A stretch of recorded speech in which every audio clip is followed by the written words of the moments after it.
pour votre message. C'est quoi la question? La question c'était est-ce que parce qu'il y a plus de condamnation en Jésus-Christ en tant que chrétien, on peut jouer avec ça? On peut pécher, quoi. On peut faire ce qu'on veut. Voilà, c'est ça. C'est la question, c'est ça. Souvent, moi, j'exemple souvent, mais je suis coincé parfois. Quand j'essaie de dire une vérité à la personne, on nous pose cette question. Bah oui, mais de toute façon, il n'y a plus de condamnation pour ceux qui sont en Jésus-Christ. Voilà. Ok. Bon, papa, j'y vais ou tu vas? Je commence alors. Ok. Déjà, mais merci pour la question. Mais déjà, si on prend le verset dans sa globalité, on voit déjà il y a quelque chose. En fait, c'est que souvent quand les gens prennent ce verset, ils vont pas jusqu'au bout. Ils vont pas jusqu'au bout. Amen. Maintenant, je lis en fait. On va lire. On va lire dans plusieurs traductions. Maintenant, il n'y a plus de condamnation pour ceux qui sont unis à Jésus-Christ dans la version du semeur. Car la loi de l'Esprit qui nous donne la vie dans l'union avec Jésus-Christ t'a libéré de la loi du péché et de la mort. Car ce que la loi était incapable de faire, parce que l'état de l'homme la rendait impuissante, Dieu l'a fait. Il a envoyé son propre fils avec une nature semblable à celle des hommes pécheurs, et pour régler le problème du péché, il a exécuté sur cet homme la sanction qui concourt le péché. En fait, il n'y a plus de condamnation pour ceux qui sont unis en Jésus-Christ.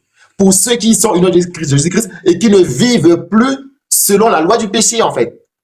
Parce que si tu es uni en Jésus-Christ, c'est-à-dire que tu as été libéré d'abord, parce qu'on était esclave du péché. Et pour être libéré de cela, c'est comme quand on regarde plus haut dans Romains 7, il est question, en fait, allusion au mariage. Donc, c'est comme l'homme et la femme. Donc, s'il n'y a pas la mort qui est intervenue, ils sont liés. Ils sont liés. Et par rapport à la loi du péché, nous, on était liés. Donc, il a fallu que la mort intervienne.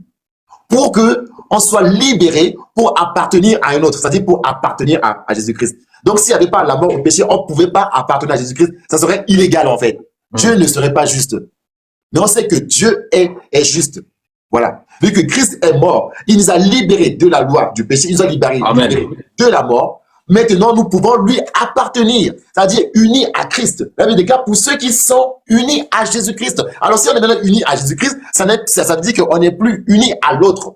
Si je peux prendre l'image humaine, le premier homme ou le premier époux qui était le péché. On est unis, c'est juste l'image. On est maintenant unis à Christ. Et si on sait que Christ est saint, il est Dieu. Il est Dieu. Si on est unis à Christ, donc du coup, on est libéré du péché. Du coup, on ne peut plus pratiquer le péché, en fait. On ne peut plus pratiquer le péché parce que l'Esprit de Dieu, comment on est unis? La Bible déclare dans Romains également que notre esprit avec l'Esprit de Dieu font un. Vu qu'on est unis, vu que son esprit est saint, du coup, on ne peut plus vivre dans le péché. Et celui qui est réellement uni à Christ, réellement uni à Jésus-Christ, ne peut plus continuer à vivre dans le péché. Et ça, en fait, dans Corinthiens, il y a eu la même erreur, en fait, dans l'église de Corinthe, où il y avait des faux docteurs, en fait, qui ont enseigné que le corps, en fait, était mauvais, que la matière était mauvaise. Du coup, ils pouvaient aller avec des prostituées, ils pouvaient faire ce qu'ils voulaient, ils vont faire, voilà, et comme ça, ils vont traiter durement leur corps pour avoir des mystères. C'est pour ça que l'apôtre Paul, dans Colossiens, il va insister que Jésus-Christ dans son corps, c'est pas pour rien en fait, parce que cela négligeait en fait le corps. Et Jésus-Christ, il est mort dans son corps. Et dans 1 Pierre, la Bible déclare également qu'il a pris nos péchés dans son corps. Vous voyez, c'est pour dire en fait l'importance en fait de ça. Donc, celui qui est maintenant uni à Jésus-Christ ne peut plus vivre dans le péché, ne peut plus tolérer le péché, ne peut plus supporter. Bien sûr, on est dans ce corps en fait, comme la Bible déclare, que les désirs de la chair font la guerre à l'âme, en fait. Ça, c'est écrit. Mais on n'est plus soumis, en fait, voilà, à cette loi. Donc, on ne peut pas avancer que sous prétexte que, vu qu'il n'y a plus de condamnation pour ceux qui sont unis en Jésus-Christ et qui marchent selon l'Esprit de Dieu, la Bible déclare, et qui marchent non selon la chair, mais selon l'Esprit de Dieu. Donc, si je marche selon l'Esprit de Dieu, je ne vais pas me laisser dominer, en fait, par ça. Si quelqu'un avance ça, ça veut dire qu'il y a un problème. Il faut aider la personne, en fait. Il faut aider la personne à comprendre la parole. Parce que nous n'allons pas prendre, en fait, comme la Bible déclare dans 1 Pierre 2, que nous n'allons pas prendre pour prétexte, en fait, la liberté que nous avons en Jésus-Christ pour commettre le péché.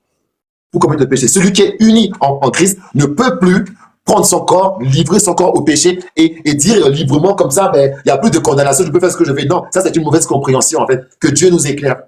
Que Dieu nous éclaire. Voilà ce que je peux dire dans un premier temps. Amen. Bon, pour moi c'est bon. Hein. Je sais pas si la sœur a... Oui, oui, merci beaucoup pour la réponse. Et si j'ai posé cette question-là, c'est parce qu'aujourd'hui, les gens jouent avec l'évangile. Les gens jouent avec leur vie en Christ. Et quand tu vois, on est béni, on a cette grâce-là d'avoir l'Esprit de Dieu qui nous guide.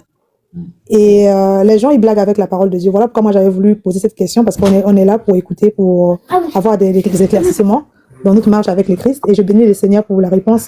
Et voilà, et comme ça, nous aussi, dans la mission qu'on est en train de continuer, on va continuer à dire et dire la vérité, que c'est pas parce que tu as l'Esprit de Dieu en toi, et parce que c'est pas parce qu'il y a plus de condamnation que tu vas jouer avec cette don-là, cette grâce-là que nous avons. Donc, merci beaucoup pour la réponse.